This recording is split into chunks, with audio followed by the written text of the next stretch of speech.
Practice set है, practice set number 15। और पहला क्वेश्चन है, प्रैक्टिस सेट नंबर जो 15 है, ये इस 15 में लगभग क्वेश्चन सही है, आसान क्वेश्चन है और कुछ क्वेश्चन अच्छे भी हैं, इसमें कुछ अच्छे सवाल है इसमें।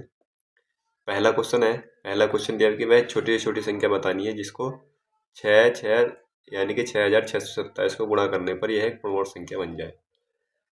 संख्या 627 है, मैं कैसे बनाऊंगा इसको पूर्णांक? मैं पहले देखूंगा ये किस किस इसमें फैक्टर क्या क्या है।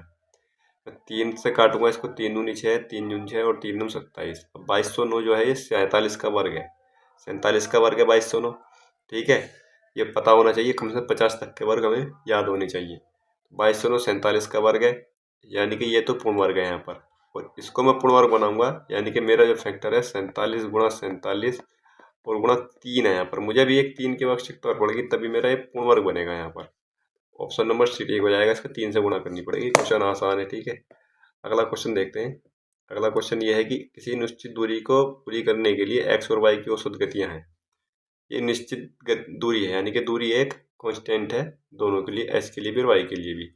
इनकी औसत गतियाँ, यानी कि स्पीड का रेशियो कितना दिया हुआ है, इनका स्पीड का रेशियो दिया हुआ है 4 और 5 का यहाँ पर। ठीक है, टाइम का जस्ट उल्टा हो जाएगा। टाइम का उल्टा जस्ट कब होगा? जब दूरी जो है वो निश्चित होती है, दोनों के लिए बराबर होती है। टाइम इसका 5 हो जाएगा, इसका 4 हो जाएगा। ठीक है, अब आगे बोला है कि यदि गंतव्य तक पहुंचने में एक्स वाई के अपेक्षा 45 मिनट अधिक लेता है। एक्स जो है ये 5 मिनट ले रहा है और ये 4 मिनट ले रहा है उसी दूरी को तय करने में। कितने मिनट अधिक ले रहा है इससे? ये 1 मिनट अधिक ले रहा है यहाँ पर। ठीक है, 1 का मान 45 है। तो सवाल पूछा वाई को उस गंतव्य तक पहुंचने में कितना समय लगेगा। वाई कितने लेता है? 4 मिनट, 4 यूनिट। 4 से गुणा करूंगा, 4 पंजे 20, 4 चौक 16 और 2 18, 180 मिनट लेगा। ठीक है, 180 मिनट लेगा कौन? वाई। ऑप्शन नंबर सी ठीक हो जाएगा इसका। अगला क्वेश्चन ये है कि 72 किलोमीटर प्रति घंटे की चाल से चल रही एक रेलगाड़ी को एक खंभे को पार करने में 24 सेकंड का समय लगता है। रेलगाड़ी की लंबाई बतानी है। यहाँ पर स्पीड दी हुई है, किसमें बतानी है? मीटर में बतानी है। यहाँ पर स्पीड दी हुई है 72 किलोमीटर प्रति घंटा। ठीक है, और यहाँ पर समय दिया हुआ है टाइम। टाइम कितना है? 24 सेकंड है यहाँ पर। ठीक है, तो लंबाई क्या होगी? लंबाई डिस्टेंस क्या होती है? डिस्टेंस होती है स्पीड गुणा टाइम। ठीक है, ये होता है यहाँ पर। तो मैं क्या करूँगा? इन दोनों की गुणा करूँगा, लेकिन गुणा करने से पहले मैं इनकी यूनिट है मैं बराबर कर लूँगा। यहाँ पर कैसे बराबर करूँगा? यहाँ पर किलोमीटर प्रति घंटा है तो 5/18 से मुझे गुणा करनी पड़ेगी मीटर प्रति सेकंड बनाने के लिए। 18 चौक 72, 4 पंजे 20, यानी कि स्पीड जो है 20 मीटर पर सेकंड की है अब। ठीक है, अब किसकी गुणा करूँगा? सेकंड से सेकंड कट जाएगा, 24 दूनी 48, यानी कि 480 मीटर। 480 मीटर की है ये। ऑप्शन नंबर बी ठीक हो जाएगा। अगला क्वेश्चन दिया हुआ है, एक घनाभ की लंबाई है, चौड़ाई है और ऊंचाई है। क्रमश ये दी हुई है तीनों। ठीक है, इसका घनाभ का परिमाप बताना है कितना होगा। तो घनाभ का परिमाप क्या होता है? घनाभ का आयतन क्या होता है? घनाभ का इसका आयतन होता है LBH। ठीक है, LBH इसका आयतन होता है। इसका विकर्ण क्या होता है? घनाभ का विकर्ण होता है L² + B² + H²। ठीक है, और इसका रूट, ये इसका विकर्ण होता है। ठीक है, इसका टोटल सरफेस एरिया कितना होता है?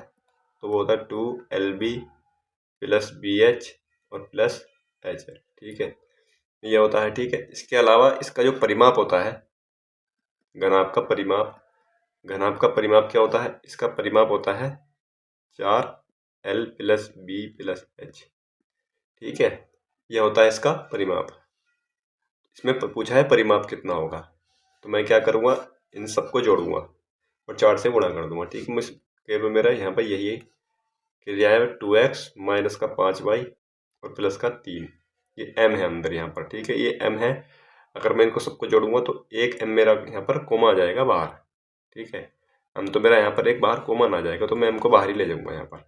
ठीक है, प्लस इसके अलावा 5x प्लस का 7y और माइनस का 7, इसके अलावा प्लस का x प्लस का y प्लस का 3 और मैंने बाहर ले गया कॉमन यहाँ पर। ठीक है, इस 4 की मैं अंदर गुणा करूँगा, लेकिन मैं बाद में गुणा करूँगा। पहले इनको मैं अलग अलग कर लेता हूँ। x वाले कौन कौन से हैं? x वाले 2x ये है, 5x 7x हो जाएगा और एक ये है। ठीक है, ये 8x हो गया यहाँ पर। ठीक है, y वाले देखता हूँ तो ये माइनस का 5y है, ये प्लस का 7y, तो 2y बचेगा और एक ये है, तो यानी कि 3y बचेगा प्लस का। ठीक है, 3y बच गया। अब मेरे पास केवल ये संख्या रह गई 3 है। 3 में से 7 जाएगा, माइनस का 4 और 3 यानी कि माइनस का 1 बचेगा यहाँ पर। ठीक है, तो मेरे पास ये चीज़ यहाँ पर रह गई है और यहाँ पर m है और एक 4 यहाँ पर बचा हुआ है। ठीक है, इसकी मैं अंदर गुणा कर दूंगा, 4 अट्ठे 32x हो जाएगा यहाँ पर और ये हो जाएगा 4 तिया 12y और माइनस का 4। ठीक है, और ये m। अब मेरा कौन सा ऑप्शन ठीक हो जाएगा? 32, यानी कि ऑप्शन नंबर मेरा बी ठीक हो जाएगा। अगला क्वेश्चन, एक बेईमान विक्रेता का दावा है कि वह अपने सामानों को क्रय मूल्य पर बेच रहा है और लेकिन 1000 ग्राम की जगह वो 652 ग्राम का वजन तोल रहा है, तो उसका लाभ प्रतिशत बताना है। ठीक है, जाहिर सी बात उसको लाभ ही होगा, बेईमानी कर रहा है। अगर बेईमानी कर रहा है तो लाभ कमाने के लिए बेईमानी कर रहा हो। सीपी और एसपी का हम यहाँ पर रेशो ले सकते हैं। यहाँ पर इसको लाभ कब होगा? जब 600 ग्राम उसका सीपी होगा और 1000 ग्राम उसका एसपी होगा। ठीक है, तभी उसको लाभ होगा। यहाँ पर इसमें इसको देखो तो कितने का लाभ हो रहा है यहाँ पर, ये लाभ कितने का कमा रहा है। यहाँ से 1000 में से 600 जाएगा, कितने बचेगा? 400, और 400 में से 52 जाएगा तो 358 बचेगा यहाँ पर, 348 सॉरी। ठीक है, 348 का उसको लाभ होगा यहाँ पर, 348 रुपये का ग्राम का लाभ हुआ 652 पर, 652 पर और गुणा कर दूंगा 100 यहाँ पर। ठीक है, अब ये किसी चीज़ से कट रहा है, 4 से कट रहा है, दोनों 4 से काट लूँगा, 4 अट्ठे 32 और 4 सत्ते 28 और ये आ जाएगा यहाँ पर 4 एकम 4, 4 छंग 24 और 4 तिया 12। ठीक है, और ये किस चीज़ से कट रहा है यहाँ पर?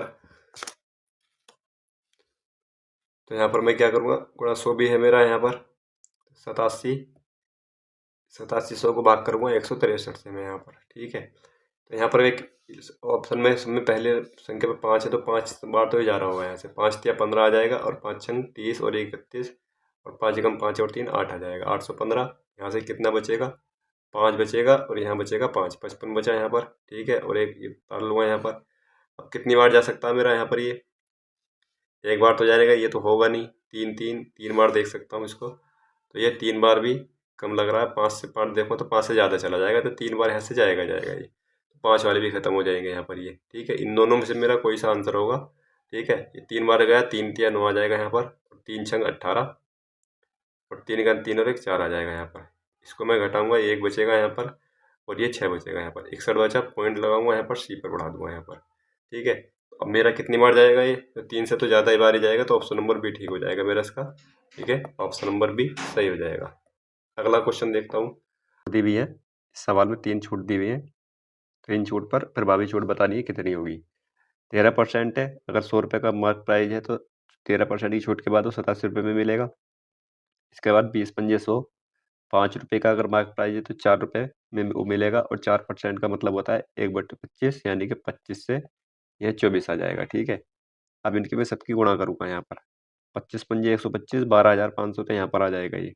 इन सब की जब मैं गुणा करूँगा, इन सब की गुणा करने पर मैं इनकी गुणा करता हूँ 87 की, 24 की और 4 की। तो इनकी गुणा मैं 87 और 24 ये गुणा अगर मैं करता हूँ तो ये आ जाएगा 4 सत्ते 28 का 8 आ जाएगा यहाँ पर। ठीक, और हासिल लेंगे 2, 4 अट्ठे 32 और 2 सत्ते 14, तो ये हो जाएगा यहाँ पर 46 और 2 48 आ जाएगा यहाँ पर। 2 अट्ठे 16, 16 और 4 20 आ जाएगा। ठीक है, अब मैं फिर 4 बच रहा है, 4 से गुणा करूँगा, 4 अट्ठे 32 आ जाएगा यहाँ पर, और 4 अट्ठे 32 और 3 35 आ जाएगा, और 4 दूनी 8। ठीक है, 8352 आ जाएगा यहाँ पर। ठीक है, 8352 मेरा यहाँ पर आ गया। इसको मैं उठा करके रख दूंगा यहाँ पर। ठीक है, ये मेरा 8352 आ गया है। अब क्या करूँगा, इसमें से मुझे कितनी छूट मिल रही है यहाँ पर, इससे में से इसको घटाऊंगा मैं, तो मैं कितनी छूट मिलेगी यहाँ से, इसको घटाऊंगा यहाँ से, ये 8 आ जाएगा यहाँ पर। तो कुल मिलाकर मेरा यहाँ से ये यहाँ पर आ जाएगा, मेरा 4 आ जाएगा यहाँ पर। ठीक है, और ये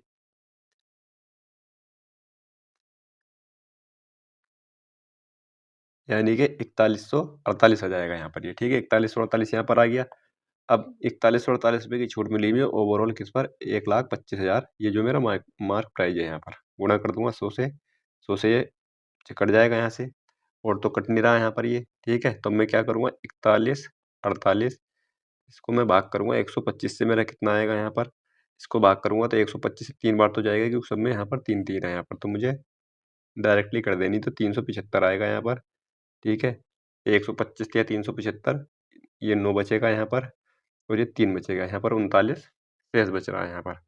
ठीक है, ये 8 उतार लूँगा, 398 हो जाएगा, ठीक है। फिर से मैं 3 बार काट दूँगा, 3 बार कर दूँगा और पॉइंट मेरा लगेगा इस बार, तो ये आ जाएगा 125 या 375 फिर से आएगा यहाँ पर, ये 3 आ जाएगा, ये 2 आ जाएगा यहाँ पर, ठीक है। मैंने पॉइंट लगा दिया और यहाँ पर सी पर बढ़ा दिया। अब इस बार जो जाएगा मेरा, ये केवल एक ही बार जाएगा यहाँ पर, ठीक है। ये तो आंसर मेरा हो नहीं सकते, इन दोनों में से कोई सा आंसर है तो ये भी नहीं होगा, एक बार जाएगा, ऑप्शन नंबर डी ठीक हो जाएगा यहाँ पर, ठीक है। अगला क्वेश्चन ये है यहाँ पर, एक आयताकार पार्क की लंबाई और चौड़ाई के बीच का अनुपात ये है और पार्क का परिमाप 264 मीटर है, पार्क का क्षेत्रफल बताना है कितना है। पार्क की लंबाई लंबाई 3x और चौड़ाई 8x है यहाँ पर, ठीक है। ये लंबाई है और ये चौड़ाई है यहाँ पर, और इसका पार्क का परिमाप परिमाप कितना है, 2l+b होता है पार्क का परिमाप, ये कितना है 264। इन दोनों को जोड़ूंगा, 8 3 11, 11 दूनी 22x यहाँ पर हो जाएगा और ये बचेगा यहाँ पर 264, ठीक है। इसको काटूंगा, 22 कम 22 और बचेगा 4, 22 दूनी 44, यानी कि x का मान आ गया 12। तो लंबाई कितनी हो जाएगी, 36 हो जाएगी, 12 3 36 और 12 8 96 चौड़ाई हो जाएगी, ठीक है। ये बात समझ में आ गई। अब क्या करो, पार्क का क्षेत्रफल निकालना, तो इसका क्षेत्रफल क्या होता है, आयत का क्षेत्र होता है लंबाई गुणा चौड़ाई, तो 36 को 96 गुणा कर दूंगा, 6 6 36, 3456 आएगा, केवल 36, इसी में ये 6 यहाँ पर ही है यूनिट डिजिट, बाकी कहीं भी नहीं है, ठीक है। मुझे गुणा करने की आवश्यकता है नहीं है। अगला क्वेश्चन ये है, पंकज और सोनू ने क्रम से 10,000 तथा 4,000 की पूंजी लगाकर एक व्यापार आरंभ किया, ठीक है। ये पंकज है और ये सोनू है यहाँ पर, ठीक है। इन्होंने कितने रुपए लगाए, इसने 4,000 रुपये लगाए और इसने लगाए, सोनू ने, पंकज ने 10,000 लगाए, ठीक है। ये लगाए इसने 4,000, इसने लगाए हैं और 10,000 इसने लगाए हैं, पंकज ने 10,000 रुपये लगाए हैं। अब सवाल में क्या बोला है, आगे बोला है कि व्यापार की शर्त यह है कि सोनू को व्यापार की देखरेख के लिए 100 रुपये प्रति माह दिए जाएंगे। 100 रुपये अगर प्रति माह सोनू को दिए जा रहे हैं तो ये वार्षिक लाभ है, तो एक साल में 1,200 रुपये तो सोनू को ये मिलने चाहिए यहाँ पर, ठीक है। ठीक है, मैंने अलग रख दिया यहाँ पर। आगे मैं बढ़ता हूँ, पूंजी पर 5% ब्याज भुगतान करने के बाद, यानी कि इनकी पूंजी पर 5% का भुगतान, ब्याज का भुगतान भी होगा। 5% के हिसाब से इसे कितने मिलेंगे, 500 रुपये मिलेंगे ब्याज के रूप में, ठीक है। इसको कितने मिलेंगे, 5 चौक 20, 200 रुपये मिलेंगे ब्याज के हिसाब से, 5% के ब्याज के हिसाब से, ठीक है। आगे बढ़ता हूँ, आगे बोला है कि वार्षिक लाभ को उनके निवेश के अनुपात में बांट दिया जाता है, ये सब काम करने के बाद। अब वार्षिक लाभ 4,000 है, तब उन दोनों का लाभ ज्ञात करना है। उनका दोनों का लाभ ईच, यानी कि बराबर लाभ है उनका, तो बताना है क्या लाभ है उनका, ठीक है। यहाँ पर मैं देखता हूँ, तो यहाँ पर इनका रेशियो कितना है, यहाँ से रेशियो अगर मैं देखूँ तो 5 और 2 पंजे 10 और 2 दूनी 4, ये आ जाएगा मेरा 5 और 2 का रेशियो आ जाएगा यहाँ पर, ठीक है। अब मुझे इसमें क्या करना चाहिए, अब मैं यहाँ देखता हूँ कि 4,000 टोटल लाभ था, ठीक है। इस 4,000 में से 500 इसको दे दिए, 200 इसको दे दिए और 1,200 इसको ये दे दिए। इसके बाद जो बचेगा इसके बाद जो बचेगा तो वही लाभ इस अनुपात में बांटा जाएगा वो, ठीक है। तो इसमें 4,000 रुपये थे टोटल लाभ के रूप में, ठीक है। इसमें से 500 इसको दे दिए, 200 इसको दे दिए, 1,200, यानी कि कितने हो गए, 1,900 रुपये दे दिए। 1,900 रुपये इनको दे दिए यहाँ पर, बचे कितने, 2,100 रुपये। 2,100 रुपये को इस रूप में बांटा जाएगा यहाँ पर, ठीक है। 5 और 2 7, 7 का मान कितना है, 2,100, 7 का मान 2,100 हो जाएगा, 1 का मान यहाँ पर 300 आ गया, ठीक है। 1 का मान यहाँ पर 300 आ गया, तो यहाँ पर इनका लाभ कितना कितना है, लाभ इसका 1,500 हो जाएगा यहाँ पर, और इसका 600 हो जाएगा, ठीक है। अभी ये वो लाभ है जो यहाँ पर मिला है, इनको नहीं जोड़ा गया है, जो इन्हें ब्याज के रूप में और इसको इसकी देखभाल करने के रूप में मिले थे, इनको भी मैं जोड़ूंगा। अगर 500 को यहाँ जोड़ दूंगा तो ये 2,000 हो जाएगा। अब मैं कह सकता हूँ कि ये पंकज है, पंकज को टोटल 2,000 रुपये मिले, इसको कितने मिले, ज़ाहिर सी बात है दोनों को एक चीज बराबर मिल रहे, तो मेरा यही आंसर हो जाएगा। अब मैं देखता हूँ क्या इसे भी 2,000 रुपये मिल रहे हैं, 200 ये हो गए, 1,200 हो गए, 1,400 ये हो गए, 1,400 600 ये हो गए, यानी कि 2,000 इसको भी मिल रहे हैं। तो इसका मतलब दोनों को 2,000 रुपये बराबर मिल रहे हैं। अगला क्वेश्चन, किसी निश्चित धनराशि पर 10% वार्षिक ब्याज दर से 2 वर्षों में अर्जित वार्षिक रूप से संयोजित चक्रवृद्धि ब्याज तथा साधारण ब्याज के बीच का अंतर यह है, ठीक है। ये सवाल हर प्रैक्टिस सेट में आ रहा है, ठीक है। तो यहाँ पर मैं क्या करूँगा, 2 साल की बात है, 10% की फ्रैक्शन होती है 1/10, ठीक है। 1/10 होती है, तो मैं मान लूँगा कि धनराशि 100 रुपये है, ठीक है। 1/10 फ्रैक्शन हो जाएगी, 2 साल का रेशियो में 2:1 के रूप में लूँगा। हालाँकि इसमें फ़ॉर्मूला भी लगा दूँगा मैं, और सक्सेस भी लगा दूँगा, बहुत तरीके करने के, ठीक है। यहाँ से इसको मैं काटूँगा तो 10 आ जाएगा और 2 से गुणा करूँगा तो ये 20 आएगा यहाँ पर। फिर एक बार और काटूँगा 10 को तो 1 आएगा, और इस 1 से गुणा करूँगा तो 1 आएगा। तो यहाँ पर जो अंतर है साधारण ब्याज चक्रवृद्धि ब्याज का था वो ₹1 है यहाँ पर, ये टोटल इसका ब्याज है यहाँ पर, 1 रुपये इसका अंतर है, यानी कि 1 का मान जो है 197.2 है यहाँ पर। ठीक है, मुझे क्या धनराशि ज्ञात करनी है, धनराशि मैंने 100 मानी थी, 100 से यहाँ गुणा कर दूंगा। ठीक है, 100 से यहाँ गुणा कर दूंगा तो 1970 यानी कि 19,720 रुपये आ जाएगा। ऑप्शन नंबर डी ठीक हो जाएगा। अगला क्वेश्चन ये है यहाँ पर कि एक कार्य करने के लिए ए, बी और सी की संख्याओं का अनुपात जो है 7, 3, 5 है। ठीक है, एक साथ काम करते हुए 21 दिनों में उस काम को पूरा कर सकते हैं। ए है, बी है और सी है। यहाँ पर इनकी क्षमताओं का अनुपात दे रखा 3, 7 और 5।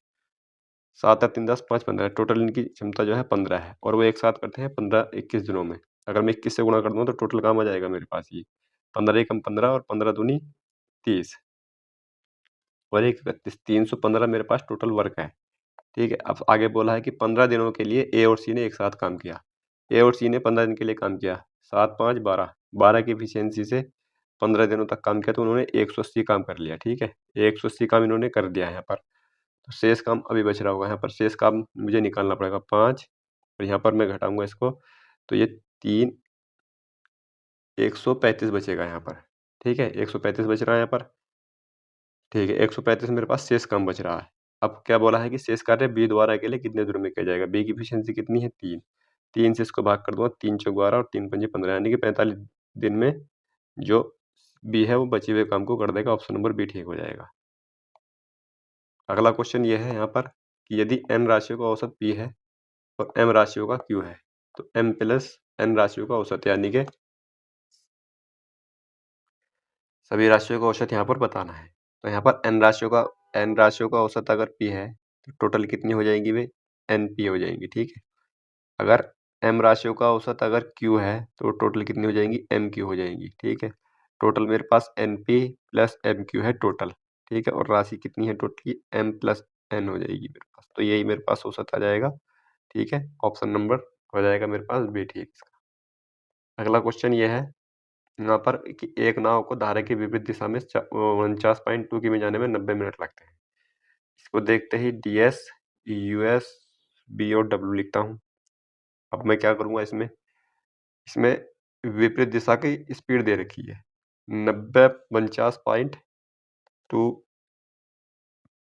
बटे 90 गुणा 60 ये कर सकता हूँ किलोमीटर प्रति घंटे में बनाने के लिए मैं। तो यहाँ से कट जाएगा ये। ठीक है, 9 से इसको काटूंगा 9 पंजे 45। 9 से पूरा पूरा नहीं कट रहा है यहाँ पर। ठीक है, तो इसको मैं 3 से काटूंगा 3 तिया 9 और 3 दूनी 6। ठीक है, 3 सब कट जाएगा ये 3 एकम 3, 3 छंग 18 और 3 चौक 12 16.4 आ जाएगा यानी कि 32.8 आ जाएगा। यानी कि यहाँ पर जो स्पीड है ये कौन सी विपरीत दिशा में चाल है यानी कि यहाँ जो है 32.8 किलोमीटर प्रति घंटा की स्पीड आ गई है। आगे क्या बोला शीतल जल में नाव की चाल और धारा की चाल के बीच का अनुपात 3.2 है। यहाँ पर 3:2 है तो मुझे यहाँ पर इसकी आवश्यकता थी नहीं ये सब करने की। मुझे सवाल पूरा पढ़ना था एक बार। ठीक है, आइए मैं देखता हूँ पूरा सवाल एक बार पढ़ के सवाल में क्या बोला है यहाँ पर। ठीक है, इसकी मुझे आवश्यकता है नहीं यहाँ पर। ठीक है, अब यहाँ पर क्या बोला है कि शीतल जल में नाव की चाल। शीतल जल में नाव की चाल क्या है, यह 3 और 2 के अनुपात में है। ठीक है, ये 3-2 के अनुपात में है तो ये कितना हो जाएगा, ये 5 हो जाएगा यहाँ पर और ये 1 हो जाएगा यहाँ पर, क्योंकि ये जो होता है इनका योग होता है और ये इनका डिफरेंस होता है यहाँ पर।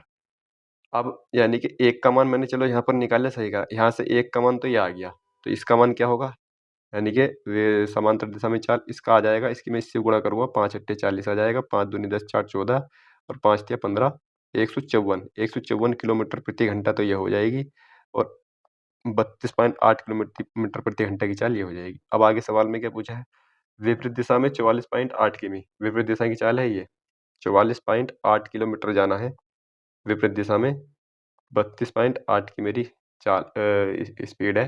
तो मुझे पॉइंट से पॉइंट हटाऊंगा तो कितना समय लगेगा, यहाँ से इसको काट लूंगा वो मुझे घंटे लगेंगे। इसके बाद धारा की दिशा कितनी 154 है। ठीक है, और इसमें 71.2 यानी कि पॉइंट को हटाऊंगा तो ऊपर मेरा सी पर पहुंच जाएगा। यहाँ पर इसको कितना समय लगेगा यही मुझे बस ज्ञात करना है पर यही मेरा यहाँ पर इसमें कैलकुलेशन है। यहाँ पर मैं 2 से काटूंगा 2 एकम 2 2 दूनी 4 2 दूनी 4 2 चौक काटा जाएगा 2 एकम 2 2 छंग 12 2 चौक काटा आएगा। 2 से काटूंगा 2 एकम 2 2 दूनी 4 2 अट्ठे 16 और 2 चौक 8 2 दूनी 4। ठीक है, यहाँ पर आ जाएगा 2 चौक 8 2 एकम 2 41 आ जाएगा और 2 पंजे 10 और 2 छंग 12 यानी कि 56/41 आएगा यहाँ पर। पॉइंट के बाद एक ही संख्या है यहाँ पर, ठीक है? 56/41 आएगा तो मैं यहाँ पर 1 मान लूँगा कि 1 पॉइंट कितना आएगा यहाँ पर 5 बचेगा, 15 बच रहा है यहाँ पर। और यहाँ पर जब मैं सी पर बढ़ाऊँगा यहाँ पर तो मेरा कितनी बार जा सकता है यहाँ पर 4 चौक 16 यानी कि 3 बार जा सकता है। 1.3 तो मेरा यहाँ से आ गया, ठीक है? 1.3 यहाँ से आ गया। अब मुझे इसको भी कैलकुलेट करना पड़ेगा, ठीक है? इसको मैं 2 से काटूँगा, 2 सत्ते 14 और 2 सत्ते 14 आ जाएगा यहाँ पर और ये आ जाएगा यहाँ पर 2 तिया 6, 2 पंजे 10, 2 छंग 12, ठीक है? 2 से काटूँगा फिर 2 तिया 6, 2 अट्ठे 16 और 2 पंजे 10। 2 एकम 2, 2 सत्ते 14, 2 अट्ठे 16। इसको मैं जब काटूँगा यहाँ से तो ये कितनी बार कटेगा यहाँ से? तो ये इससे मुझे पता लग रहा है कि ये मेरा आंसर नहीं होगा, ये मेरा आंसर नहीं होगा। इन दोनों में से मेरा कोई आंसर हो सकता है। तो 1.3 ये है और यहाँ पर लगभग ये एक ही बार जा रहा है यहाँ पर। 2 बार काटूँगा, 2 अट्ठे 16 आ जाएगा, 2 सत्ते 14 और 1 15 और 2 एकम 2 और 1 3 आ जाएगा, 356 2 बार कट जाएगा यहाँ पर ये, ठीक है? ये 2 बार कट जाएगा। तो 2 और 1 3 यानी कि 3 से ऊपर ही रहेगा मेरा। तो ऑप्शन नंबर मेरा बी ठीक हो जाएगा इसका, ठीक है? तो बोला है कि ये कैलकुलेशन इसमें थी, तो ऑप्शन नंबर मेरा बी ठीक होगा यहाँ पर। अगर मैं इसको कैलकुलेट करूँगा, यही इसमें कैलकुलेशन और इतनी कैलकुलेशन तो करनी ही पड़ेगी इस सवाल में। अगला क्वेश्चन ये है यहाँ पर कि यदि 15x 1y एक ऐसी 6 अंकों की संख्या है जो 44 से विभाज्य है, तो x प्लस वाई का न्यूनतम मान बताना है। कितना होगा x प्लस वाई का न्यूनतम मान? तो इसका मान तो 8 हो जाना चाहिए क्योंकि शायद ये पिछले प्रैक्टिस सेट में भी सवाल था ये, ठीक है? एक बार देख सकते हो आप, ये सही मैंने सही बात की है क्या ये? क्योंकि मुझे लग रहा है कि मैंने पिछले ही प्रैक्टिस सेट में शायद ये सवाल किया है मैंने, ठीक है?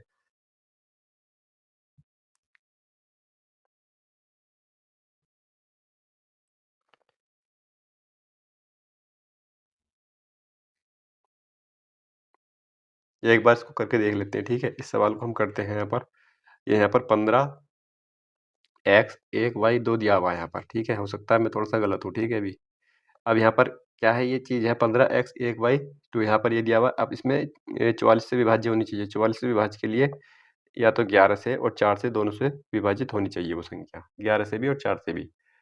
तो 4 से विभाजित होने के लिए न्यूनतम संख्या क्या होनी चाहिए? y का मान 1 आना चाहिए यहाँ पर, ठीक है? न्यूनतम संख्या 1 होनी चाहिए और अधिकतम मेरी मैं यहाँ पर 9 भी रख सकता हूँ, ठीक है? अधिकतम संख्या 9 होगी, लेकिन यहाँ न्यूनतम की बात की है तो ये न्यूनतम संख्या y की जगह 1 होनी चाहिए यहाँ पर, ठीक?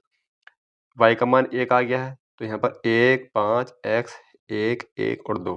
अब ये संख्या 11 से विभाजित कब होगी? जब इनका सम पद होगा और विषम पदों का योग जो होगा वो उनका अंतर जो होगा या तो 11 से विभाज्य हो या उनका अंतर 0 हो, ठीक है? यहाँ पर कितना हो जाएगा 1 प्लस x प्लस 1, ठीक है? माइनस का 5 प्लस 1 और प्लस का 2, ठीक है? ये कितना हो जाएगा 2 प्लस x और माइनस का ये आ जाएगा 8 आ जाएगा यहाँ पर, ठीक है? ये 8 आ जाएगा। अब यहाँ पर मैं कितना रखूँ कि या तो ये 0 हो जाए या 11 से कट जाए, ठीक है? तो यहाँ पर मुझे 5 रखना पड़ेगा, 7 रखना पड़ेगा x की जगह। 8 होना चाहिए तो 6 रखना पड़ेगा। x की जगह मुझे 6 रखना पड़ेगा, ठीक है? x की जगह मैं 6 रखता हूँ तो ये मेरा 0 हो जाएगा। तो इसका मतलब x का मान तो मेरे पास 6 आ गया और y का मान मेरे पास 1 आया था।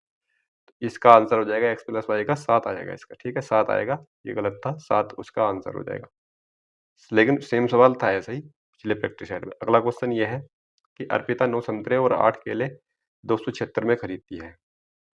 संतरे, अगर मैं संतरे को O मानता हूँ तो ये 90 की तरह लगेगा ये, ठीक है? तो मैं इसको मान लेता हूँ कि ये संतरे ए हैं और केले बी हैं, ठीक है? 9 संतरे और 8 केले। इसने खरीदे कितने? 276 रुपए के, ठीक है? अब आगे बोला है कि जब एक संतरे का मूल्य 10% कम हो जाता है, यानी कि अगर एक संतरे का मूल्य 10% कम हो जाएगा, यानी तो 5 संतरे का मूल्य कितना होगा? 5 संतरे का मूल्य हो जाएगा 9/10, यानी कि 9 पंजे 45, 4.5 हो जाएगा, ठीक है? 4.5 हो जाएगा संतरे का मूल्य प्लस आगे क्या बोला है इसमें कि 10 किलो का मूल्य 210 हो जाता है, यानी कि 10 किलो का मूल्य और यहाँ पर ये बोला था कि केले का मूल्य वही रहता है। केले का मूल्य वही रहता है तो 10 किलो का मूल्य कितना होगा? 10 बी बराबर ये कितना हो जाता है? 210 हो जाएगा, ठीक है? अब ये 4.5 ये है, ये 9 है। इसको मैं पूरे को 2 से गुणा कर लूँगा, इसके बराबर कर लूँगा। इसके जब बराबर जब करूँगा तो ये हो जाएगा 9 ये आ जाएगा यहाँ पर और ये आ जाएगा यहाँ पर 20 बी और इसकी गुणा करूँगा तो 42 आ जाएगा यहाँ पर 420, ठीक है? इसका काम हो गया खत्म। अब मेरे पास ये 2 समीकरण बची यहाँ पर। इसमें से इसको घटा ये दूसरी में से पहली को घटाऊँगा तो यहाँ पर मेरा बचेगा 12b बचेगा और ये बचेगा मेरा यहाँ पर 4 और ये बचेगा यहाँ पर 4 144 बचेगा। b का मान आ जाएगा मेरे पास यहाँ पर 12 यानी कि एक बनाना का जो मान है वो 12 रुपये है, ठीक है। अब आगे मुझे संतरे का भी निकालना है। b का मान मैं कोई सी भी समीकरण में रख लूँगा, पहली में रख देता हूँ। तो 9a 12 अट्ठे 96 यानी कि 276 में से मुझे 96 घटाना है, ठीक है। माइनस का 96 घटाना है तो कितना आएगा मेरा यहाँ पर, ये आ जाएगा 17 में से 9 जाएगा तो ये 8 बचेगा, 180 आ जाएगा यानी कि a का मान आ जाएगा 20 यानी कि एक संतरे का मान 20 है और एक केले का मान 12 है। 3 संतरे का मान कितना हो जाएगा, 60 हो जाएगा और 4 किलो का मान 12 चौक 48 हो जाएगा यानी कि 108 रुपये। इसका आंसर होगा ऑप्शन नंबर ए। अगला क्वेश्चन ये दिया हुआ है यहाँ पर, एक पाइप एक टंकी को 9 घंटे में भर सकता है, दूसरा पाइप भरी टंकी को 36 घंटे में खाली कर सकता है। यदि दोनों पाइपों को एक साथ खोल दिया जाए तो टंकी का 2/3 भाग भरने में कितना समय लगेगा। यहाँ पर पाइप का टंकी का एक पाइप है ए, ये भरता है 9 घंटे में, ठीक है। दूसरा पाइप भरी टंकी को खाली करता है, ये खाली करने वाला है, ये 36 घंटे में खाली कर देता है, ठीक है। आसान क्वेश्चन है वैसे। यहाँ पर 36 इसके एलसीएम हो जाएगा, ठीक है। ये आ जाएगा 9 चौक 36 और ये आ जाएगा 36 कम 36 यहाँ पर, ठीक है। तो यहाँ पर जो टंकी भरी जा रही है 3 यूनिट भरी जा रही है 1 घंटे में। तो बोल रहा है कि 2/3 भरने में कितना समय लगेगा। टोटल टंकी 36 है, 2/3 इसका ये हो जाएगा और इसको 3 यूनिट भरा जा रहा है एक बार में। तो यहाँ से 12 तिया 36 और 3 चौक 12 4 दूनी 8 घंटे में भर जाएगा, 8 घंटे में। ऑप्शन नंबर ये ठीक हो जाएगा। अगला क्वेश्चन ये है यहाँ पर कि दो संख्याओं का अनुपात 5:4 के अनुपात में है। जब दी गई दो संख्याओं में से प्रत्येक में से y को घटाया जाता है तो परिणामी संख्याओं का अनुपात 2:1 हो जाता है। तब परिणामी संख्याओं का अनुपात ज्ञात कितना होगा जब दो प्रारंभिक संख्याओं में से अप्रॉक्स में y को जोड़ा जाए। भाई पहले उनका अनुपात इसमें एक्स वाई दे रखा है तो हम इसको मान लेंगे 5x है और ये 4x से पहले इनका अनुपात था। अब इसमें जब मैंने क्या किया, इसमें दोनों में से y घटाया, यहाँ से मैंने y घटाया, इसमें नहीं y घटाया तो ये मेरा अनुपात 2:1 हो गया। ये 5x हो जाएगा, ये y हो जाएगा और ये 4 दूनी 8x माइनस का 2y हो जाएगा ये, ठीक है। x को इस वाले x को इधर ले जाऊंगा, इसको इधर ले आऊंगा मैं, तो यहाँ पर बचेगा ये मेरा 2y माइनस का y और 8x माइनस का 5x ये बचेगा। यहाँ पर y बराबर बचेगा 3x। या मैं कह सकता हूँ यहाँ से y का मान कितना है 3 है और x का मान यहाँ पर 1 है। दोनों मेरे पास यहाँ पर मान आ गए x के भी और y के भी। सवाल में पूछा है कि जब दो प्रारंभिक संख्याओं में प्रारंभिक संख्याएं कौन सी थी पहले, यहाँ पर ये x का मान रख दूँ तो संख्या पहले 5 और 4 ही थी। बोला है कि y को जोड़ा जाता है, y कितना है 3 को अगर इसमें जोड़ा जाता है तो अनुपात बताना है। क्या पूछा है इसमें, अनुपात ही पूछा है, ठीक है। अनुपात पूछा है तो ये हो जाएगा 5 3 8 और 4 3 7 यानी कि 8 7 का हो जाएगा। ऑप्शन नंबर तो यहाँ पर है नहीं तो 8 7 का इसका अनुपात हो जाएगा। अगला क्वेश्चन ये है, इसको हल करना है तो हल करने के लिए क्या करेंगे, डायरेक्टली इसी में ही गुणा कर देंगे। ये 0.4 आ जाएगा और प्लस का 0.06 आ जाएगा ये, क्योंकि 2 सी पर है तो पॉइंट भी 2 के बाद लगेगा। यहाँ पर 3 है तो 0.007 आएगा और ये आ जाएगा 0.000 कितने हैं यहाँ पर 4, ठीक है। तो ये 9 आ जाएगा यहाँ पर। इस तरह से इसको करेंगे। अब इनका योग ज्ञात करना है। योग ज्ञात करने के लिए पॉइंट के नीचे पॉइंट रखा जाता है। यहाँ पर यहाँ पॉइंट रखूँगा, यहाँ 0 ये 7 आएगा यहाँ पर। ये यहाँ पर रखूँ तो पॉइंट यहाँ पर रखूँगा 0 6 आएगा। इस पॉइंट को रखूँगा पॉइंट यहाँ आएगा तो ये मेरा 4 यहाँ पर आएगा, ठीक है। इसको जोड़ूँगा 9 आएगा, ये 7 आएगा यहाँ पर, ठीक है। 9 7 7 9, ठीक है। 7 9 तो सभी में ही है। इसके बाद मेरा यहाँ पर 6 आएगा, ठीक है। 6 7 9 केवल एक में ही है, ऑप्शन नंबर सी में, ठीक है। अगला क्वेश्चन ये है यहाँ पर, इसका मान मुझे ज्ञात करना है। 529 23 का वर्ग होता है, ठीक है। 23 का वर्ग होता है तो यहाँ पर तो 23 आ जाएगा।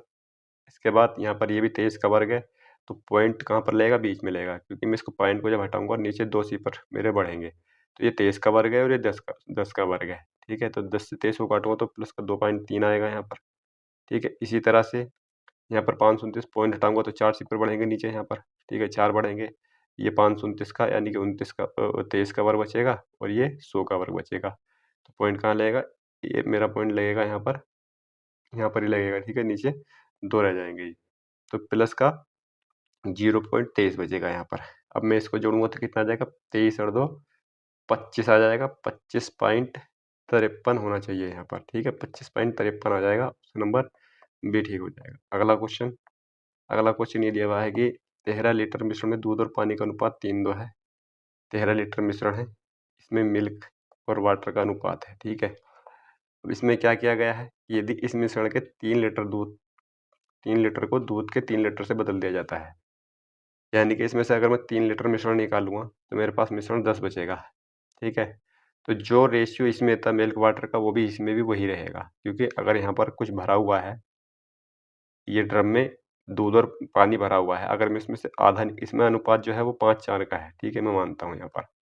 अगर इसमें से मैं आधा निकालता हूँ या कितना भी, जितना भी मैं इसमें से निकालूंगा, तो दूध और पानी जो निकलेगा वो इसी रेशियो में निकलता है हमेशा, ठीक है। तो ये बात मैं बता रहा था इसके संदर्भ में। तो यहाँ पर जो होगा वो अनुपात 3 और 2 ही होगा। 3 और 2 के अनुपात में यहाँ पर निकलेगा 3 2 5, 5 का मान कितना है, 10 है। तो ये कितना हो जाएगा, 5 दूनी 10, ये 6 है और ये 4 है। मिल्क जो है 6 है और ये 4 है। सवाल में क्या पूछा है, सवाल में तो नए बने मिश्रण में दूध और पानी का अनुपात, ठीक है। यहाँ पर क्या किया था, 3 लीटर से बदल दिया जाता है 3 लीटर दूध से। 3 लीटर दूध और मिलाऊंगा यहाँ पर मैं, ठीक है। 3 लीटर मैंने इसमें से निकाला था और 3 लीटर दूध डाल देता है इसमें को, तो ये हो जाएगा 9:4। 9:4 आ जाएगा, ऑप्शन नंबर डी। अगला क्वेश्चन ये है यहाँ पर कि एक ज्यामितीय श्रेणी यानी कि ज्योमेट्री श्रेणी है, यानी कि जीपी गुणोत्तर श्रेणी, तीसरा पद 3 है, ठीक है। इसका तीसरा पद 3 है, AR² है यहाँ पर। AR² का मान 3 दिया हुआ है, ठीक है। तीसरा पद 3 है, तो पहले 5 पदों का गुणनफल बताना है यहाँ पर कितना होगा। पहला पद A होगा, दूसरा पद AR होगा, तीसरा पद AR² होगा, चौथा पद जो होगा वो AR⁴ होगा और पांचवा पद AR⁴ होगा, ठीक है। अब मैं इनकी जब गुणा करूंगा यहाँ पर, क्योंकि ये पद होता है ना, मैंने कई बार बता दिया है, ये ARn-1 होता है यहाँ पर हमेशा, ठीक है। अगर मैं जितना भी यहाँ पर, यानी कि अगर मैं 100 पद निकालूंगा तो ये AR-AR⁴ आएगा, ठीक है। ये घटता चला जाता है इसमें, तो ये आ जाएगा 1⁵ तो है ही यहाँ पर, 1 और 2 3 3 6 और 4 10, यानी कि R⁴ में 10 आएगा।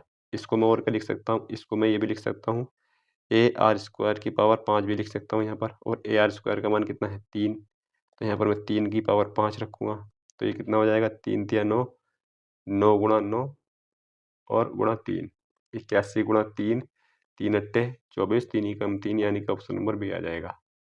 अगला क्वेश्चन यहाँ पर यह है कि दिया गया वृत्त आलेख एक पत्रिका को तैयार करने में प्रकाशक के विभिन्न व्यय को दर्शाता है, ठीक है। बाइंडिंग चार्ज और कागज की लागत के त्रिज्याखंड, बाइंडिंग चार्ज ये है और कागज की लागत पेपर की ये है 10%। तो इनके बीच का केंद्रीय कोण बताना है कितना है, तो इनके बीच का अंतर ही तो देखना है, अंतर कितना है, 8% का।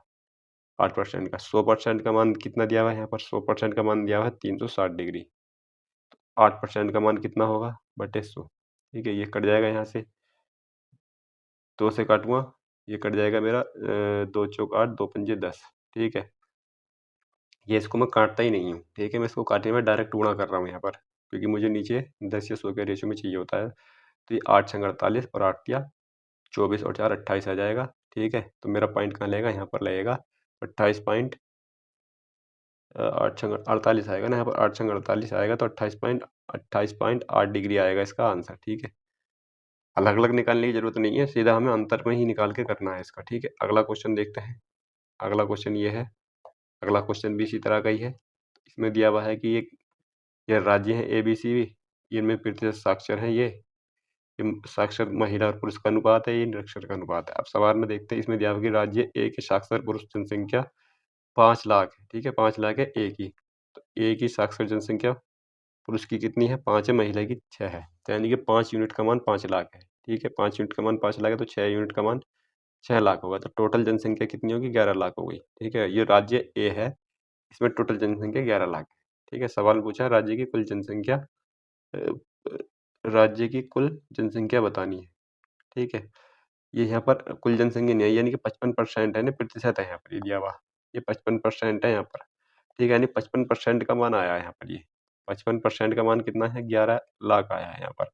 55% का मान 11 लाख है, तो 100% का मान कितना हो जाएगा, 11 पंजे 55 और 5 दूनी 10, 20 लाख हो जाएगा। ठीक है, 20 लाख हो जाएगा। ऑप्शन नंबर सी डी हो जाएगा इसका। अगला क्वेश्चन यह है कि यदि दो संख्याओं का अनुपात 17:4 है, उनका लय से ये दिया हुआ है और इनका गुणनफल 119 है, तो उनका व्युत्क्रम का योगफल बताना है। सवाल ठीक है, और थोड़ा सा ही ठीक है सवाल ये। 17 और x की संख्याएं हो गई, ठीक है, और इनके एचसीएफ का गुणनफल 119 है, एलसीएम और एचसीएफ का। ठीक है, एलसीएम और गुणा एचसीएफ कितना है यहाँ पर, उनकी गुणा क्या होती है, दोनों संख्याओं की गुणनफल ही करते हैं हम यहाँ पर। ठीक है, तो यहाँ पर कितना है इनका, 119 है, 17x और गुणा 7x, 17 सत्ते 119 आ जाएगा, और ये एक्स स्क्वायर यहाँ पर एक 7 और बचेगा, 7 से 7 कट जाएगा यहाँ पर, तो एक्स का मान यहाँ पर 1 आएगा। अगर एक्स का मान 1 आएगा, संख्या कौन सी होगी, 17 होगी वो, 17 और 7 ये दोनों संख्याएं वही हो गई यहाँ पर। अब इसमें क्या करना, जाहिर सी बात है, यहाँ 17 सत्ते 119 दो संख्याएं हैं, तो ये यहाँ पर यही मान थे इनके। ठीक है, पहली बात तो ये थी। अब आगे बोला है कि इनके व्युत्क्रम का योगफल, व्युत्क्रम का योगफल 1/17 और प्लस का 1/7, यानी कि 7 एकम 7 आ जाएगा, 17 एकम 17, 17 सत्ते 119, ये आ जाएगा यहाँ पर 24/119। ठीक है, ठीक है, तो ये पे यहाँ पर जो निकाल दिया है मैंने, संख्याओं का निकाल दिया, यहाँ पर संख्याओं का व्युत्क्रम निकाल दिया, लेकिन सवाल पूछा है एलसीएम और एचसीएफ का। ठीक है, एलसीएम और एचसीएफ का भी निकालने कोई दिक्कत नहीं है। ठीक है, अगर संख्या को पूछा तो इसी तरह से निकलता संख्याओं का। ठीक है, तो यहाँ पर मैं किसका निकालूंगा, एलसीएम का और एचसीएफ का। ठीक है, तो उनका एलसीएम कितना हो जाएगा, एलसीएम हो जाएगा 17 सत्ते 119, 119 उनका एलसीएम हो जाएगा, और एचसीएफ हो जाएगा 1। ठीक है, एचसीएफ 1 हो जाएगा, क्यों, क्योंकि दोनों अभाज्य संख्याएं हैं ये। एचसीएफ 1 हो जाएगा और ये 119 हो जाएगा, तो मुझे इसी का ही निकाला, 119 प्लस का 1/1। व्युत्क्रम का योगफल कितना हो जाएगा, 120/119 हो जाएगा इसका। यहाँ पर भी कोई दिक्कत वाली बात नहीं है, तो ऑप्शन नंबर भी ठीक हो जाएगा। अगला क्वेश्चन ये दिया हुआ है कि एक व्यक्ति अपनी कुल यात्रा की कुल दूरी 3 बराबर भागों में बांटता है। 3 बराबर बांट ली अपनी, ए और बी और सी में। ये दूरी बांट करके यहाँ पर स्पीड कितनी है, यहाँ पर स्पीड उसकी 80 किलोमीटर प्रति घंटा, यहाँ पर 60 और यहाँ पर 30 किलोमीटर प्रति घंटा है। मैं इनका अगर एलसीएम ले लूँगा, तो एलसीएम लेने के बाद मैं मान लूँगा कि वो मेरी टोटल दूरी है। एलसीएम आ जाएगा इनका 240, 8 या 24, 6 चौक 24 और 3 अट्ठे 24। इसकी टोटल दूरी होगी, ये इनका टोटल समय हो जाएगा यहाँ पर। ठीक है, 240, अगर मैं 3 की निकालना हूँ, 3 भागों में बांटा, तो मुझे 3 से और गुणा करनी पड़ेगी, 3 4 7, यानी कि 15 आ जाएगा यहाँ पर। 3 पंजे 15, 5 से इसको काटूंगा, 5 चौक 20 और 5 अट्ठे 40, 48 किलोमीटर प्रति घंटा की इसकी औसत चाल हो जाएगी, ऑप्शन नंबर सी। अगला क्वेश्चन यहाँ पर यह है कि एक शंक्वाकार पात्र के आधार की त्रिज्या 31 सेंटीमीटर है, ऊंचाई 45 सेंटीमीटर है। पात्र में पानी तब तक डाला जाता है जब तक कि पानी पात्र के 2/3 भाग तक भर न जाए। ठीक है, शंक्वाकार, इसका आयतन की बात है यहाँ पर। कुल मिलाकर के पानी का आयतन ज्ञात करना है पात्र में। शंकु का आयतन कितना होता है, शंकु का आयतन हो जाएगा यहाँ पर 1/3 पाई आर स्क्वायर एच। ठीक है, 1/3 पाई में ऐसे रखूंगा। यहाँ पर इसके आधार की त्रिज्या दी हुई है 31, 31 और गुणा 31, एच का मान दिया हुआ है 45 सेंटीमीटर। ठीक है, और इस आयतन में पानी कहाँ तक भरना है, 2/3 भाग तक पानी भरना है यहाँ पर। 3 दिया 9, 9 पंजे 45 हो जाएगा यहाँ पर, ये 5 आ जाएगा यहाँ पर। ठीक है, 5 दूनी 10 और 31 का जो वर्ग होगा, 31 का वर्ग कितना हो जाएगा, यहाँ पर 1 एकम 1, 3 एकम 3, 3 दूनी 6 आ जाएगा यहाँ पर। ठीक है, और 3 तिया 9, 961 हो जाएगा 31 का वर्ग, और 10 से गुणा करूंगा तो 9610 आ जाएगा। 9610 पाई इसका आंसर आ जाएगा। ठीक है, 9610 पाई इसका आंसर आ जाएगा। यहाँ पर दिया हुआ नहीं है, यहाँ पर ये दिया हुआ है 9610 पाई, ऑप्शन नंबर डी है इसका। 28वां क्वेश्चन दिया हुआ है कि एक व्यक्ति दो वस्तुएं 12,900 प्रति वस्तु की दर से बेचता है। यहाँ पर एक वस्तु ए है, एक वस्तु बी है यहाँ पर। ठीक है, एक वस्तु ए है और ये वस्तु बी है। इसके सीपी है और एसपी है यहाँ पर इनके। पिछले प्रैक्टिस सेट में सेम सवाल था। तो यहाँ पर क्या था कि दोनों को बेचता है वो बराबर 12,900 रुपये में बेचता है दोनों को। 12,900 में इसको इसने बेच दिया यहाँ पर। तो ये टोटल कितने में बेचा है इसको, टोटल में बेचा इसने 29 दूनी 58, 258, 25,800 में। ठीक है, अब इसमें क्या बोला है कि इस सौदे में उसे न तो लाभ होता है और न ही नुकसान। ठीक है, यानी कि ना तो लाभ होगा और ना नुकसान, तो उसने खरीदा भी उसको 25,800 में ही होगा यहाँ पर। ठीक है, 25,800 में इसको खरीदा होगा, क्योंकि उसे ना तो लाभ हो रहा, ना ही उसे हानि हो रही है। अगर उसने एक वस्तु को 29% के लाभ पर बेचा है, यानी कि ये वस्तु जो है उसने लाभ पर बेची है, तो यहाँ पर उसका सीपी कितना होना चाहिए? सीपी उसका 10,000 होना चाहिए। 10,000 होना चाहिए, जब भी उसका लाभ 129 यानी कि 29% जुड़ करके 2900 हो जाएगा। ठीक है, 2900 लाभ हो जाएगा। 10,000 पे 29% का लाभ 2900, 12,900 हो जाएगा। अब आगे बोला है कि दूसरी वस्तु उसने कितने कितने प्रतिशत हानि पर बेची है, तो यहाँ पर दूसरी वस्तु को हानि पर बेचा था, वही सवाल में पूछा है यहाँ पर हानि पर। तो 10,000 में बेच दी, 25,000 टोटल, 25,800 में टोटल बेची है, तो 15,800 में इसको बेचा होगा, इसने खरीदा होगा, सॉरी यहाँ पर। ठीक है, 15,800 में इसने इसको खरीदा होगा। बेची तो दोनों बराबर कर रहे हैं इसने, तो यहाँ पर इसको हानि हुई है। कितनी हानि हुई है यहाँ पर? तो यहाँ पर हानि हुई है इसको 2900 की यहाँ पर हानि हुई है। किस पे हुई है? 15,800 पर। ठीक है, 15,800 गुणा आ जाएगा मेरा 100 यहाँ पर। 2 सिफर कट जाएंगे मेरे यहाँ पर। ठीक है, अब मुझे 158 इसको मैं जब काटूंगा तो कितनी बार कटेगा? 2 से। 2 एकम 2, 2 चौक 8, 2 पंजे 10, 1450 आ जाएगा। और ये 2 सत्ते 14 और 2 नम 18। अब यहाँ से मेरा कुछ नहीं कट रहा, तो 79 को मुझे भाग करना पड़ेगा 1445, 1450 को भाग करना पड़ेगा यहाँ पर। 79 से काटूंगा, अगर मैं 2 बार काट दूंगा तो ये ज़्यादा पहुंच जाएगा, तो एक ही बार कट रहा है यहाँ पर। और एक ही बार के साथ मेरा केवल ऑप्शन नंबर ए है, 18.35%। तो इसको जो बेचा है वो 18.35% की हानि पर बेचा है। अगला क्वेश्चन ये है मेरा यहाँ पर, किसी समांतर चतुर्भुज की असमान भुजाएं 15 सेमी और 18 सेमी। ठीक है, यहाँ पर एक समांतर चतुर्भुज बना लेता हूँ, समांतर चतुर्भुज बना लेता हूँ यहाँ पर मैं। ये समांतर चतुर्भुज है यहाँ पर। ठीक है, अब सवाल में बोला है किसकी असमान भुजाएं 15 सेंटीमीटर 18 सेंटीमीटर की है। ये मान लूंगा कि ये वाली जो है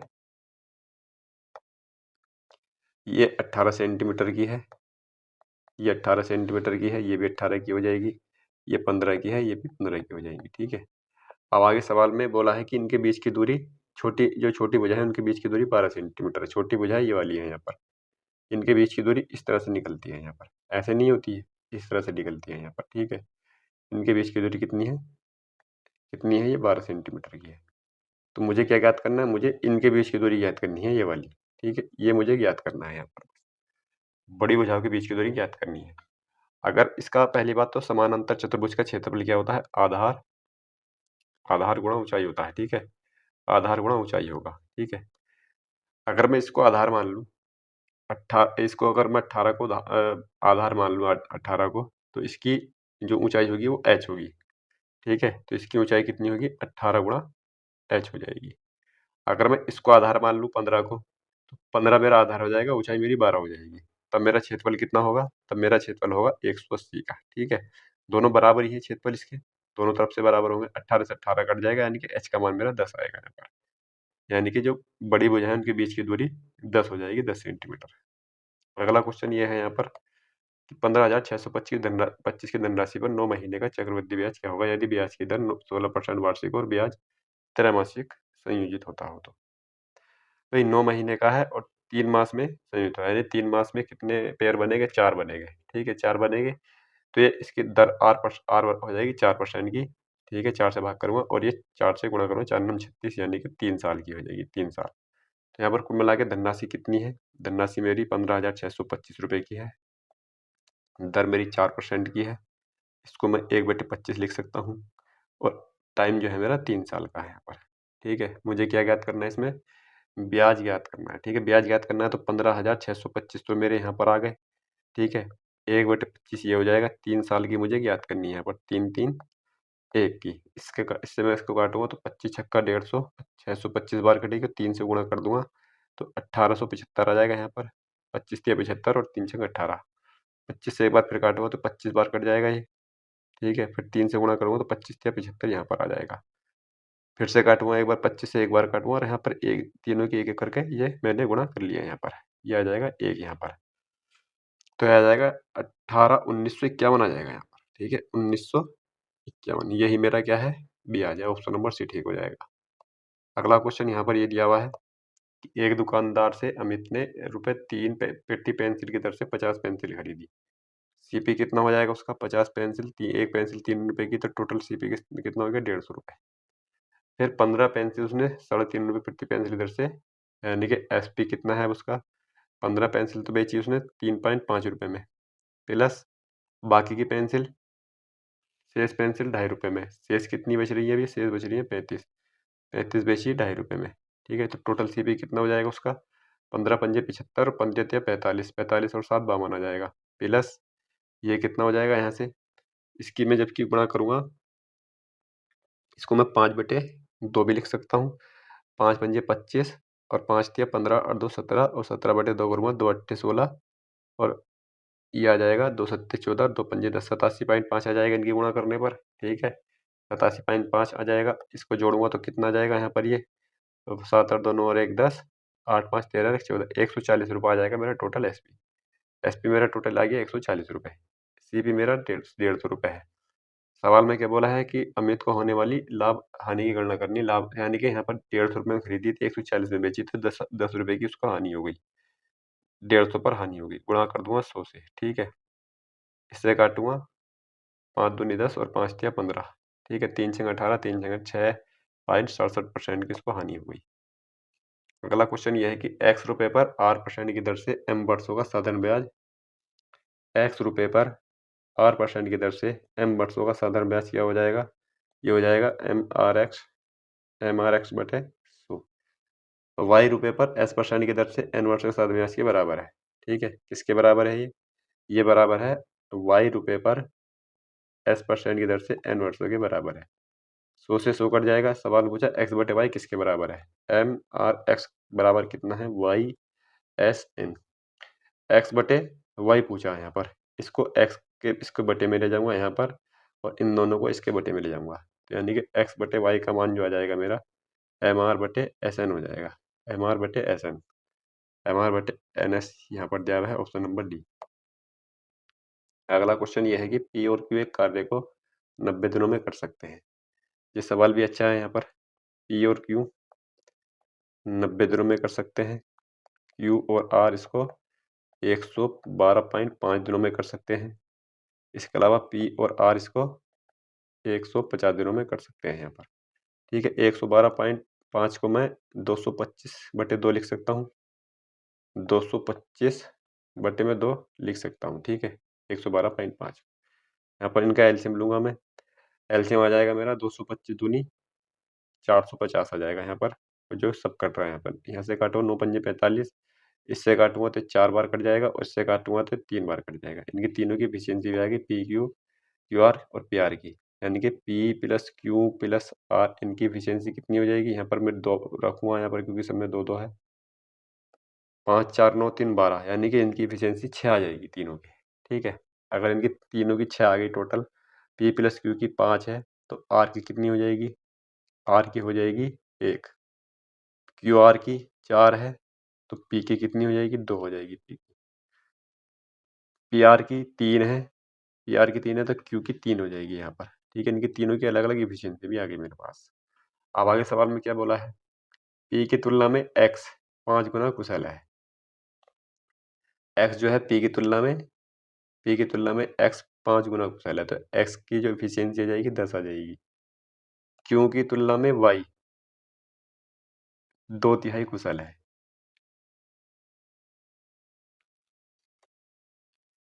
तो Y की कितनी आ जाएगी, Y की हो जाएगी 2/3, यानी कि 2 हो जाएगी। इसकी 2/3 करूँगा 3 2 आ जाएगा। आगे बोला R की तुलना में Z 2.5 गुना, R की तुलना में Z यानी कि Z क्या जाएगी मेरी 2.5 यहाँ पर। ठीक है, तीनों की एफिशिएंसी आएगी तीनों की। अब X Y और Z एक साथ कार्य करते हैं, तो इस कार्य को पूरा करने के लिए आवश्यक दिनों की संख्या बतानी है। टोटल काम 450 का है, टोटल काम 450 का है, और एफिशिएंसी कितनी है ये हाली 10 2 12, यानी कि 14.5 की। ठीक है, पॉइंट से ये एक बढ़ जाएगा ऊपर, 5 से काटूंगा, 5 9 45 और 5 दूनी 10 और 5 9 45। ठीक है, इससे काटूंगा मैं, अब मेरा यही इसमें से कोई सा एक आंसर आएगा, इससे मैं इसको काटूंगा, 29 या 87 हो जाएगा।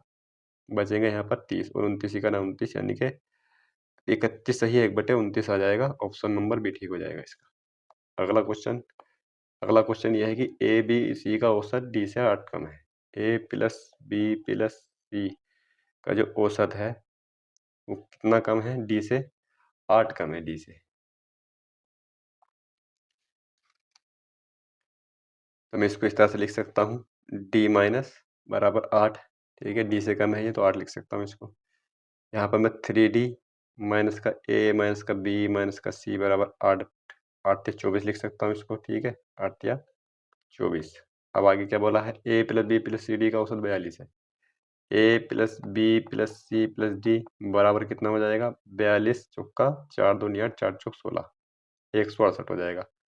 3D माइनस 2 और टी प्लस 5 का औसत बताना क्या होगा यहाँ पर।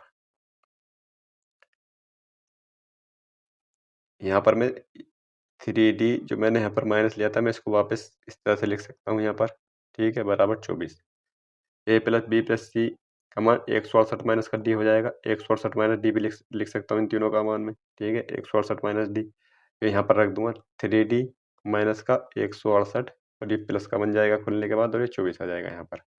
3D और एक 4D हो जाएगा यहाँ पर और ये जुड़ जाएगा, 8 4 12, 6 2 8 1 9, 192, डी का मान आ जाएगा 4 चौक 16, 4 8 32, यानी कि डी का मान तो आ गया मेरे पास 48। अब मैं यहाँ पर देखता हूँ इसका मान क्या हुआ, 48, 3 अट्टे 24 और 3 चौक 12 8 2 14 माइनस का 2 यानी कि 142 आ जाएगा यहाँ पर। और इसका आ जाएगा डी प्लस 5 आ जाएगा यहाँ पर 53। इनका औसत ज्ञात करना, 3 2 5 आ जाएगा, 5 और 4 9 आ जाएगा, 195/2, 2 9 18, 2 सत्ते 14, 2 पंजे 15, 97.5 आ जाएगा जो कि ऑप्शन नंबर ए है। अगला क्वेश्चन ये है कि कीर्ति ने साधारण ब्याज की एक निश्चित दर पर 3 वर्षों के लिए बचत योजना में धनराशि निवेश किया। यदि उसने 3 वर्षों के लिए शिक्षा योजना में समान धनराशि का निवेश किया होता जिसमें प्रतिवर्ष 2% अतिरिक्त साधारण ब्याज की दर है, तब निवेश 540 रुपये अधिक प्राप्त होते। कुल मिला के ये बात इसमें कही गई है कि उसने एक धनराशि थी पी, उसको 3 वर्ष के लिए कितने पर, 8% पर उसने निवेश कर दिया यहाँ पर, ठीक है, 8% पर उसने निवेश कर दिया धनराशि पी को। अब बोला है इस पर जो ब्याज होगा, आगे बोला है कि अगर शिक्षा योजना में समान धनराशि को निवेश किया होता तो जिसमें धनराशि दर जो है 2% अतिरिक्त यानी कि 2% अधिक है, तब उसे 540 अधिक मिलते। 540 अधिक कब मिलते, जब इस धनराशि को 3 वर्ष के लिए इस वाली दर से 2% अधिक पर इसने लगाया होता। बटे 100 माइनस का कितने अधिक मिलते इसको, 540 रुपये। इसको मैं डायरेक्ट भी कर सकता था लेकिन थोड़ा समझना भी ज़रूरी है, जब हम समझेंगे तभी हम पता लगेगा हम डायरेक्ट किस तरह से कर सकते हैं। तो यहाँ पर ये आ जाएगा 3PR, 3PR और ये आ जाएगा प्लस का 2 तिया 6P, ठीक है, बटे में 100 आ जाएगा यहाँ पर। या 100 में ना लिख करके इसके मैं डायरेक्ट उधर भेज दूंगा इसको, ये माइनस का आ जाएगा यहाँ पर, ये माइनस का आ जाएगा माइनस का 3PR, ठीक है, यहाँ पर परसेंट लिखने की जरूरत नहीं है जब मैंने नीचे 100 लिख दिया है तो, ठीक है। तो यहाँ पर 3PR बराबर आ जाएगा 540, ये आ जाएगा 00 ओवर 3PR से ये माइनस का था यहाँ पर आर, यानी कि यहाँ पर पी हो रहा है, यहाँ पर ये पी की और गुणा होगी, यहाँ पर 3PR से 3PR कट जाएगा तो 6P जो किसके बराबर है, 54,000 के। पी का मान आ जाएगा 6 9 54 9,000, यानी कि वो धनराशि जो है वो 9,000 रुपये की धनराशि है। ऑप्शन नंबर बी ठीक हो जाएगा। अगला क्वेश्चन ये है यहाँ पर कि इस श्रृंखला के कितने पद लिए जाने चाहिए ताकि सभी पदों का योग 45 हो जाए। इसको अगर देखा जाए तो ये कैसी श्रृंखला है, ये समांतर श्रेणी बन रही है। यहाँ पर इसमें से इसको घटाऊंगा तो माइनस का 3 बचेगा, इसमें से घटाऊंगा तो माइनस का 3, यानी कि माइनस का 3 यहाँ पर डिफरेंस है। ए का मान कितना है 6 में से इसको घटाऊंगा जब मैं माइनस का 6 और ये प्लस का 9 हो जाएगा तो प्लस का 3 है यहाँ पर डिफरेंस, ठीक है, प्लस का 3 डिफरेंस जो है प्लस का 3 है यहाँ पर। ए का मान आ जाएगा यहाँ पर माइनस का 9, डी का मान आ जाएगा यहाँ पर 3। पद हमें योग करना है 45, तो मुझे एन का मान ज्ञात करना है, एन का मान क्या है। तो एस एन बराबर क्या होता है, n/2, 2a plus n minus का 1 और डी, ये होता है मेरा एस एन का मान यहाँ पर। अब यहाँ पर एस एन योग कितना है 45, एन का मान मुझे पता नहीं है, एन का मान मुझे ज्ञात करना है। 2 9 18 हो जाएगा और प्लस का n माइनस का 1 और डी का मान आ जाएगा 3 यहाँ पर। 45 दूनी 90 आ जाएगा, ये n आ जाएगा यहाँ पर, ये 18 माइनस का प्लस का 3n माइनस का 3, या कुल मिला के n माइनस का 21 प्लस का 3n आ जाएगा यहाँ पर। ये इसको मैं अंदर गुणा करूँगा तो 21n और प्लस का 3n स्क्वायर आ जाएगा। या इसको मैं इस तरह से लिख सकता हूँ 3n² अब माइनस का 21n और माइनस का 90, ये 90 इधर आ जाएगा और बराबर में इधर 0 बचेगा। ठीक है, अब मैं इसको सोल्व करूँगा, यहाँ से इसके देखूँगा फैक्टर क्या है। 3 नम 27, 270 के मुझे ऐसे गुणनखंड करने हैं जो घटाने पे 21 आ जाए। तो वो तो मेरे 30 और 9 तिया 27, यानी कि ये दोनों होने चाहिए यहाँ पर। ठीक है, यहाँ पर मैं 3n² रखूँगा। यहाँ से मैं इसको थोड़ा-सा और काट सकता हूँ अभी। ठीक है, यहाँ पर मैं 3-3 मेरे पास कॉमन भी है यहाँ पर ये। n² आ जाएगा, 3 सत्ते 21 और माइनस का 30 आ जाएगा, बराबर का 0। अब मैं 30 के ऐसे टुकड़े कर लूँगा, अब मेरे थोड़ा आसान हो जाएगा यहाँ पर। 30 के ऐसे टुकड़े करूँगा जो घटाने पर 7 आ जाए यहाँ पर। ठीक है, तो 10 तिया 30 हो जाएगा। n² माइनस का 10n और प्लस का 3n और माइनस का 30 बराबर 0।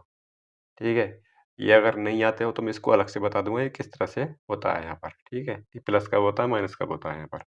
ऐसे n कॉमन ले लिया, n कॉमन ले लिया तो n माइनस 10 बचेगा और प्लस का 3 आएगा और n माइनस का 10 बचेगा यहाँ पर बराबर 0। यानी कि n बराबर जो माइनस वाला है वो मेरा आंसर सही होगा, प्लस वाला माइनस में जाएगा तो माइनस आंसर हो नहीं सकता। तो ऑप्शन नंबर सी ठीक हो जाएगा कि 10 पद हैं जिनका योग 45 होगा यहाँ पर। अगला क्वेश्चन ये है कि सुरेंद्र के पास एक निश्चित मूल्य वाली संपत्ति है, वह अपनी संपत्ति का 60% अपनी पत्नी को देता है। मान लेते हैं उसके पास 100 रुपए हैं। ठीक है, जिसमें से 60 रुपए वो अपनी वाइफ को दे देता है। इसके अलावा शेष संपत्ति यानी कि शेष संपत्ति जो है 40 रुपए। ठीक है, 40 रुपए, इसका 40 का 75% यानी कि 3/4 अपनी पुत्री को दे देता है, डॉटर को। डॉटर को कितने दे रहा है ये? 30 रुपए डॉटर को दे देता है यहाँ पर। ठीक है, बचे कितने? 10 रुपए। 10 रुपए बचे। यदि वह शेष राशि जो है ट्रस्ट को दे देता है और ट्रस्ट को दी गई राशि कितनी है? 6 लाख रुपए है। 10 का मान 6 लाख के बराबर है। ठीक है, 10 का मान 6 लाख के बराबर, तो 1 का मान 60,000 के बराबर हो जाएगा। ठीक है, 1 का मान 60,000 के बराबर हो जाएगा। अब सवाल में क्या पूछा? सवाल में पूछा है कि उस हिस्से को बताना है जो उसने अपनी पुत्री को दिया था। पुत्री को 30 रुपए दिए थे, 30 से यहाँ गुणा कर दूंगा यहाँ पर। 3 छंग 18, 18 लाख रुपए। पुत्री को उसने 18 लाख रुपए दिए थे। ऑप्शन नंबर बी ठीक हो जाएगा। अगला क्वेश्चन ये है यहाँ पर, वीरेंद्र के पास कुछ सोने और कुछ हीरे के टुकड़े हैं। सोने की कुल कीमत इतनी है और ये इतना है यहाँ पर।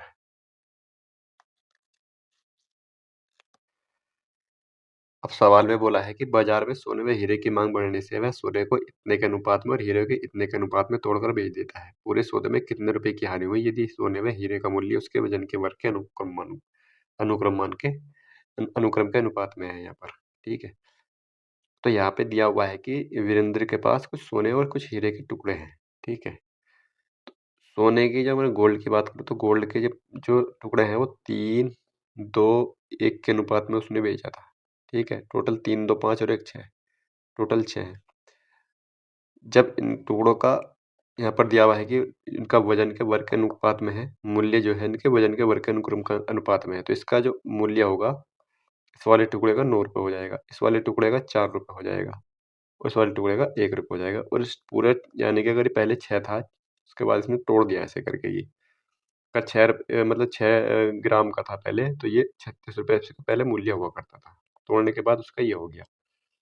तो उसको जो हानि हुई यहाँ पर 9, 4, 13 और 1, 14 है, यानी कि यहाँ पर उसको टोटल 14 रुपये में बेचना पड़ा इनको। वो पहले उसको 36 रुपये में बेचता था वो, यानी कि पहले उसका मूल्य 36 था, अब 14 रह गया। तो कितनी? 22 रुपये की हानि हो गई इसको। ठीक है, 22 रुपये की हानि हुई। सवाल में बोला है कि सोने की कुल कीमत कितनी है? यह है, सोने की कुल कीमत यह है, यानी कि 36 का मान जो है ना 36 का, तो वो 10, 87, 20 है यहाँ पर। इसको मैं 6 से काटूंगा तो 6 छंग 36, 6 कम 6 आ जाएगा, 6 अट्ठे 48 और 6 कम 6 आ जाएगा और 6 दूनी 12। ठीक है, 6 से काटूंगा तो आ जाएगा 6 तिया 18 और 6 दूनी 12, 3020 आ जाएगा यहाँ पर। ठीक है, यानी कि एक का मान 3020 रुपये है, यानी कि टोटल कीमत उसकी ये 36 रुपये थी और यहाँ पर ये था, तो यानी कि एक का मान 3020 आ गया। तो उसको हानि जो हुई यहाँ पर 3020 से मैं गुणा कर दूंगा यहाँ पर 22 की, क्योंकि 22 रुपये की हानि हो रही थी। 22 दूनी 44 आ जाएगा यहाँ पर और 22 तिया 66 आ जाएगा। 66, 44, 0 की हानि हो गई यहाँ पर। ठीक है, सोने पर तो ये हानि है उसकी, सोने पर ये वाली हानि हो गई। अब आगे इसमें हीरे की बात की गई है। ठीक है, आगे इसी तरह हीरे की बात की तो हीरे को भी इसी तरह से हम कर लेंगे यहाँ।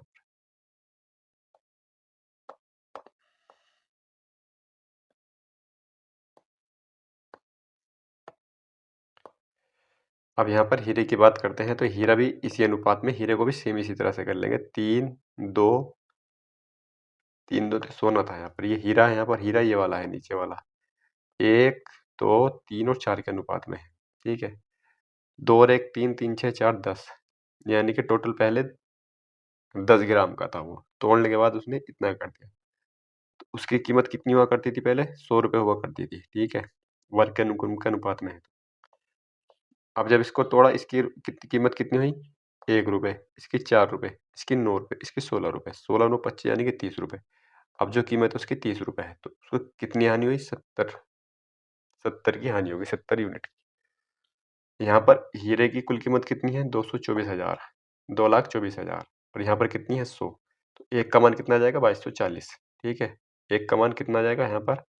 एक का मान आ जाएगा 2240, ठीक है। एक का मान आ गया 2240 रुपए यहाँ पर। तो हानि उसको कितनी होगी? इसमें से गुणा कर दूंगा, इसमें 2240, तो इसको 7 से गुणा करूंगा। 7 चौक 28 और 7 दूनी 14, 8 2 16 और 7 दूनी 14 और 1 15, ठीक है। उसको हानि ये वाली हुई है यहाँ पर 1,56,800 रुपए की। और सोने पर हानि हुई थी उसको 66,440 रुपए की। तो उसको टोटल हानि पूछी है कि कितनी हानि हुई है टोटल। इन दोनों को जोड़ देंगे बस, इन दोनों को जोड़ने पर ही मेरा आंसर आएगा, यानी कि मेरा यूनिट डिजिट में 40 तो आएगा ही आएगा, क्योंकि यहाँ 40 है, यहाँ पर है। मेरा आंसर यही हो जाएगा, ऑप्शन नंबर बी, ठीक है। अच्छा क्वेश्चन है ये, इस प्रैक्टिस सेट का सबसे अच्छा क्वेश्चन है। अगला क्वेश्चन ये यहाँ पर दिया हुआ है, 2x माइनस का 2x की माइनस का 1 इस तरह से दिया हुआ है यहाँ पर। ये इसको मैं 2x की, इसको 2 की पावर x माइनस का 2 की पावर x माइनस का 1 बराबर 32 दिया हुआ है। यहाँ से 2 की पावर x कॉमन आ रहा है यहाँ पर, कॉमन ले लूंगा मैं यहाँ पर। 2 की पावर x अगर मैं यहाँ से कॉमन लेता हूँ तो ये 2x आ जाएगा, 1 बचेगा, और यहाँ पर 1/2 बचेगा यहाँ पर, ठीक है। कैसे बचेगा 1/2? तो इसको खोल लेता हूँ थोड़ा, ठीक है, मैं समझाता हूँ कैसे बचेगा। 2 की पावर x है और माइनस का 2 की पावर x बटे, इसको मैं 2 रख सकता हूँ यहाँ पर, ठीक है। माइनस का नीचे चला जाता है ये, बराबर 32। 2 की पावर x मैंने यहाँ से कॉमन ले लिया, तो यहाँ पर 1 बचा और यहाँ पर 1/2 बचा, इस तरह से बच रहा था ये। ये आ जाएगा 3/2, यानी कि 2 की पावर x बटे 3 आ जाएगा यहाँ पर, बराबर का 32 आ जाएगा। नीचे 2 है, ठीक है, यहाँ पर 2 में से 1 जाएगा, 1 बचेगा, ठीक है। 2 से इसकी मैं गुणा करूँ, 32 दूनी 64 हो जाएगा। 2 की पावर x बराबर यहाँ पर 64 हो जाएगा। तो इसको मैं क्या लिख सकता हूँ? इसको 2 की पावर x को मैं क्या लिख सकता हूँ? तो इसको मैं लिख सकता हूँ 2 की पावर x को 2 की पावर 6 लिख सकता हूँ, ठीक है। 2 की पावर में 6 लिख सकता हूँ, तो x का मान मेरे पास 6 आ जाएगा यहाँ पर।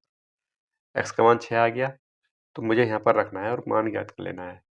2 गुणा 6 माइनस का 1 और 2 गुणा 6 प्लस का 1, 2 छंग 12 यानी कि 11, 2 छंग 12 यानी कि 13, 11/13, ऑप्शन नंबर 1।